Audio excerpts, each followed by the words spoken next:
Hello everyone, welcome back to my channel সঙ্গীত পাল blog. আশা করি সবাই ভালো আছো, আমিও ভালো আছি। তাই নাচতে নাচতে হেলতে দুলতে চলে এসেছি একটা নিউ ব্লগের সঙ্গে হাজির হয়ে। আর সকাল সকাল না ভোর ভোর উঠে এসেছি। আর আজকে থেকে আমার একটা জার্নি শুরু হয়েছে।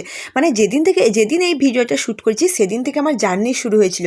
আমার মেয়েকে যে স্কুলে ভর্তি করেছি আমার বাড়ি থেকে অনেকটা দূরে, টাউনের দিকে, সেখানে কিন্তু নিয়ে যাওয়া খুবই টাফ। প্রত্যেকদিন নিয়ে যাওয়া নিয়ে আসা খুবই কষ্টকর, কিন্তু আমাকে তো করতে হবে, যেহেতু আমি মা, তাই না? মায়েদের তো সব কিছু করতেই হবে। সেই কারণে। আর এখানে কি বক্তৃতা দিচ্ছিলাম আমি নিজেও জানি না, কেননা আমার সেইটা মিউট করে দিয়েছি। আর সেখানে প্রচণ্ড আওয়াজ হচ্ছিলো, রান্না করার আওয়াজ, ভোরবেলা পাখির আওয়াজ, কুকু কু পাখির কুহু তান, অনেক কিছু আছে, তাই না? আর যাই হোক, আমি দেখো আর সকাল সকাল বুঝতেই পারছো, সকালবেলা তো আর অত সাজুন গোজন, অত মেকআপ করে আসতে পারবো না। যাই হোক, যেমন ছিলাম সেইভাবে এসেছি। আর এখানে দেখো ঠাকুরকে কিন্তু আমাদের মা দিয়ে দিয়েছে চা বিস্কুট, মানে ভোরবেলা। আর বাজে এখন হচ্ছে 5টা 20। 5টা 20 মানে আমি তখন টাইমটা দেখেছিলাম 5টা 20 বাজে। আর মা চা বিস্কুট দিয়ে দিয়েছে। আর তারপর চলো রান্না করছি কী কী সেটা তোমার সঙ্গে একটুখানি শেয়ার করবো। আর দেখো, ভূতের মতো আমি কিন্তু অন্ধকার করে দিলাম যাতে বিলটা না একটু বেশি হয়। ওই কারণেই আমার মিটার উঠলে আমার বরেরই তো যাবে, তাই না? পোঁতটা ফাটবে আমার বরের, তোমাদের না। ওই কারণে একদম আলোটা বন্ধ করে দিয়ে রান্নাঘরে চলে এসেছি। আর এখানে দেখো আলুর দম হচ্ছে, এখানে ডিম সেদ্ধ হচ্ছে। আর তোমরা ভাবছো আলুর দম করছে, আলুর দম দিয়ে কি ভাত খাবে? না না, আলুর দম হবে কচুরি রুটি দিয়ে আলুর দম। আর সোমবারে এই ভিডিওটা করা ছিল, শ্যুট করা। আর এখানে দেখো মুসুর ডাল সিদ্ধ হয়ে গেছে ছেলে মেয়ে আর আমার বরের জন্য। আমরা খাবো না, যেহেতু আমরা সন্ন্যাস গ্রহণ করেছি, আমি আমার শাশুড়ি মা, ওই কারণে। আর এখানে কেটে নিয়েছি দেখো বেগুন ভাজা হবে আর পালং শাক চচ্চড়ি হবে। পালং শাক চচ্চড়িতে আছে ওলকপি, আলু, বেগুন, শিম। আর এখানে আলুর দমটা তো তোমাদের বললাম, আগেই দেখালাম। আলুর দমটা হবে কচুরি আর রুটি দিয়ে। কচুরি নিয়ে যাবে আমার ছেলে আমার মেয়ের স্কুলে, দুজনে দুটো স্কুলে। আর বাদবাকি আমি খাবো, মা খাবে, আর আমার হাজব্যান্ড খাবে। আর তোমরা ভাবছো তাহলে রুটিটা কে খাবে? রুটিটাও আমার হাজব্যান্ড খাবে। রুটি আমার হাজব্যান্ড খেয়ে যাবে, আর কচুরি কটা দিয়ে দেবো, নিয়ে যাবে। যাই হোক, এখানে রান্না করতে করতে বক্তৃতা মারছি আর তোমাদের সঙ্গে গল্প করছি। আচ্ছা আচ্ছা, শোনো, তোমরা এতক্ষণ পর্যন্ত ভিডিও দেখছো, লাইক দিচ্ছ না। আর এতক্ষণ পর্যন্ত ভিডিও দেখেও, কথা শুনেও এত বাচাল তোমরা চ্যানেলটি সাবস্ক্রাইবও করছো না কেন গো? চ্যানেলটি সাবস্ক্রাইব করতে কি পয়সা লাগে? লাগে না। এখানে যাই হোক, কড়াই গরম করে তাতে তেল দিয়ে দিলাম, তেল গরম করে বেগুনগুলো ভাজতে বসিয়ে দিচ্ছি। এখানে কিন্তু 5 জনে 5টাই বেগুন দিয়েছি, অত বেশি দেওয়া যাবে না, প্রচণ্ড দাম বেগুনের, বুঝতে পারছো? অত বেগুন খেলে গা চুলকুনি হবে, পেট চুলকুনি হবে, সব কিছু চুলকুনি হবে। এখানে বড়ি ভেজে নিয়েছি একদম লাল লাল করে। আর বড়ি ভাজা দেবো আমি পালং শাকে। আর এখানে দেখো রাতের বেলা আদা বেটে রেখেছি রাতের বেলাতে। আর এই আদাটা দেবো তরকারিতে। একেবারে 1 সপ্তাহ 15 দিনের জন্য বেটে নিয়েছি একেবারে। ভেবো না তোমরা, আমি বলছি বলে তোমরা ভেবো না, ওটা কিন্তু কয়েকদিন হবে, 2-1 দিন। আর এখানে আলুর দমটা দেখছো ফুটছে। এখানে দিয়েছি তেল গরম করে, তেলের ওপরে জিরে ফোড়ন দিয়েছি, আদা বাটা দিয়েছি, দিয়ে আলুর দমটা করে নিয়েছি, কোনো রসুন টুসুন দিইনি। আর এখানে দেখো, এখানে কিন্তু পালং শাকের তরকারিটা হচ্ছে। পালং শাকে দিয়েছি ছোলা মটর দিয়ে আর করছি। আর এখানে দেখো ময়দা মাখা আমার অলরেডি হয়ে গেছে। আর এখানে পালং শাকটা দেখো আমার একদম চচ্চড়ি শুকনো শুকনো হয়ে এসছে। আর পালং শাকের চচ্চড়ি কার কার খেতে ভালো লাগে অবশ্যই কমেন্ট করে জানিও। আমার কিন্তু পালং শাকের তরকারি খুবই ভালো লাগে। আর শীতকালেই তো এইসব খাওয়া হবে, গরমকালে তো খাওয়া হবে না, পেট গরম, মাথা গরম, সব গরম হয়ে যাবে, তাই না? ওই কারণে। আর শাক বেশি খাওয়া ভালো নয়। আর যাই হোক, এখানে শাক চচ্চড়িটা হলো। এরপরে এখানে চলে এসেছি, দেখো আমার রান্না হয়ে, দেখো এখানে একদম বিছিয়ে রেখে দিয়েছি, যদি কারো ইচ্ছা হয় চলে এসো খেতে, একদম দিয়ে দেবো। আর এখানে দেখো আমার শাশুড়ি মা আগের দিনে গিয়েছিল একদম জঙ্গলবিলাসের মেলাতে, আমাকেও বলেছিল যেতে, আমি যাইনি। আমার শাশুড়ি মা নিয়ে এসেছে আমার জন্য পপকর্ন, আমার না সবার জন্য। আর শাশুড়ি মা তো খেতে পারবে না, দাঁত নেই। এখানে রান্নাঘর পরিষ্কার করা হয়েছে, এখানে খাবার দেখো ঢাকা না দিয়ে রেখে দিয়েছি। আর কচুরিগুলো দেখো বড় বড় করেছি একেবারে। এতে কী পুর দিয়েছি বলো তো? ছাতু পুর দিয়ে একদম করেছি। আর এই দেখো এখানে আলুর দম আলাদা করে 2 ভাগ করে রেখেছি, এটা হচ্ছে বিকেলের জন্য রেখে দিচ্ছি, স্কুল থেকে নিয়ে এসে খাবো। আমি আমার মেয়ে যে যাবো, আসতে সন্ধ্যেই যাবে, তখন এসে খাবো। আর ভাত খেয়ে যাচ্ছি, খিদে তো পাবে, তাই না? এখানে বেগুন ভাজা রয়েছে।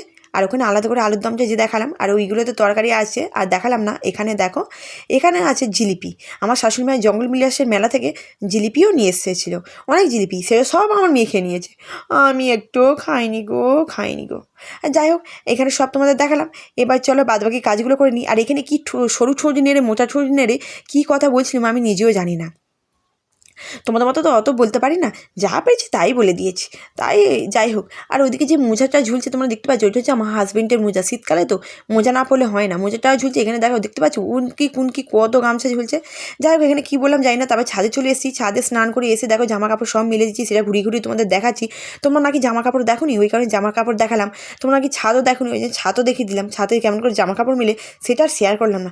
পরে একদিন শেয়ার করে দেবো, হ্যাঁ, কীভাবে জামা কাপড় মিলতে হয়। যাই হোক, জামা কাপড় মিলে এবারে কিন্তু এই দেখো, এবারে কুত্তার মতো দৌড়াবো, এবারে খাবো দাবো, মেয়েকে নিয়ে যাব। আর মাথাটা কি কুটকুট কুটকুট করছে, মনে হচ্ছে না বড় বড় মনে হয় আমারই হয়েছে, জানো তো। আর যাই হোক, চামানি না আমানি সেই হয়েছে। আর এবারে দেখো, এখানে দেখো নীল ফুল হয়েছে একটা, নীল ফুলটা তুলে নিলাম ঝপাট করে। নীল ফুল তুলে নিয়েছে, আমি দিয়ে দেবো একদম গোপালের পদতলে। গোপালের পদতলে দেওয়ার জন্য নীল ফুলটা তুললাম। আর তারপরে দেখো, এখানে আমি এইগুলো সব করে রেখেছি, এইগুলো মেয়েকে দিয়ে এসে সন্ধেবেলা বসে বসে এইগুলো আরও ঠিক করতে হবে। মানে এগুলো হাফ হয়েছে, হাফ পজিশান, আবার হাফ পজিশনও হবে, তবে হাতে টাকা পাবো। এত কাজ করছি কিন্তু টাকা দেখছি না। যাই হোক, মেয়েকে স্কুলে দিয়ে এসে তারপরে চলে এসেছি আমার ননদের ক্যান্টিনে। হ্যাঁ, তোমরা ভাবছো কি আমার ননদের ক্যান্টিন? না না না না, আমার সেজ খুশাশুড়ির বড় মেয়ের ক্যান্টিন, সেও তো আমার ননদই হলো। তার ক্যান্টিনে এসেছি, এখানে দেখছি একজন আছে, উনি রান্না করছেন। আর যাই হোক, উনি রান্না করছেন, ওনাকেও একটু বদনখানা দেখিয়ে দিলাম। আর এখানে দেখো কলেজের ছাত্রীরা এসে, এটা হচ্ছে কলেজের ক্যান্টিন। আমার ওই খুশাশুড়ির মেয়ে হচ্ছে কলেজের ক্যান্টিন চালায়। আর এখানে দেখো ভাত বসিয়ে দিয়েছে, ভাতের ধোঁয়া একদম উঠে আছে। আর এই ক্যান্টিনটা হচ্ছে, তোমাদের বলে দিচ্ছি, উলুবেড়িয়া যে কলেজ আছে, ওই কলেজে এই ক্যান্টিনটা আছে। তোমরা যদি এসে বলো রধনা পালের ক্যান্টিনে যাবো, এখানে কিন্তু তোমাদের বলে দেবে, দেখিয়ে দেবে। এখানে পকোড়া ভাজা হবে, আর ওখানে দেখো তরকারি হচ্ছে। আর রান্নাবান্না খুবই ভালো হয়।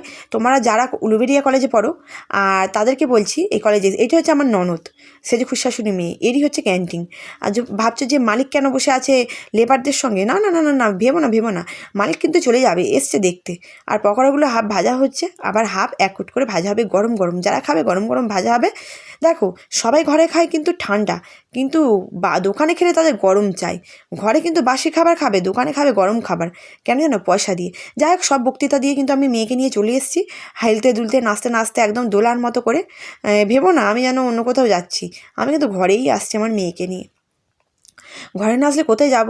ঘরে আছে তো আমার পঙ্গুপালগুলো, আমার ছেলে, আমার আর একটা কুচুমুনু, আমার শাশুড়ি, আমার চুনুমুনু, আমার বর, সবাই আছে না, তাদেরকে ফেলে যাওয়া যায়? যাই হোক, আসছি দুলতে দুলতে। আর সামনে যারা আছে তাদেরকে দোলাটাও দেখিয়ে দিলাম, তারাও দেখো মাথা দুলতে দুলতে, বডি দুলতে দুলতে চলে আসছে দোলার মতো একদম হেলন দোলন করতে করতে। তোমরা বুঝতেই পারছো কেমন রাস্তাটা। যাই হোক, বেশি কিছু শেয়ার করতে পারলাম না বন্ধুরা, এখানে কিন্তু ভিডিওটা শেষ করে দেবো। আমার মেয়ে যাবে পড়তে, এই সরি আঁকতে, আমি নিয়ে যাবো, আমি জামাটা চেঞ্জ করিনি, এই জামা পরেই চলে যাবো। যাই হোক, আমার ভিডিওটা যদি ভালো লেগে থাকে বন্ধুরা, লাইক কমেন্ট শেয়ার করে দিও, আর চ্যানেলটি সাবস্ক্রাইব করে দিও বন্ধুদের কাছে। আর শেয়ার করে দিও বন্ধুদের কাছে, আর সাবস্ক্রাইব করে দিও। ডবল করে বলে ফেলছি, কেন আমার মাথায় অনেক চিন্তা, অনেক টেনশান, বুঝতেই পারছো। বন্ধুরা ভালো থাকবে, সুস্থ থাকবে, আমার পাশে থাকবে। এখানে আমার ছেলেকে দেখো, ছেলেও কিন্তু ঘুম থেকে চলে এসেছে, একদম বিয়ার হয়ে গেছে ছেলেটা, বাজে হয়ে গেছে, টাইমও পাচ্ছি না। আর যাই হোক, যদি আমার এই সামান্যতম বাচাল বাচাল কথা ভিডিওটা তোমাদের ভালো লেগে থাকে, লাইক কমেন্ট শেয়ার করে দিও বন্ধুদের কাছে, আর চ্যানেলটি সাবস্ক্রাইব করে পাশে বেল আইকনটি অল করে রেখো, নোটিফিকেশান যাতে তোমাদের কাছে আগে পৌঁছে যায়। আর পরবর্তী কোনো ভ্লগ ভিডিও বা রেসিপি নিয়ে হাজির হয়ে যাব। তোমরা ভালো থাকবে, সুস্থ থাকবে, সতর্ক থাকবে, সাবধানে থাকবে, আমার পাশে থাকবে। আর কিছু বলার নেই, ঘাড় ব্যথা করছে বলে বলে মুখ ব্যথা করছে। টাটা।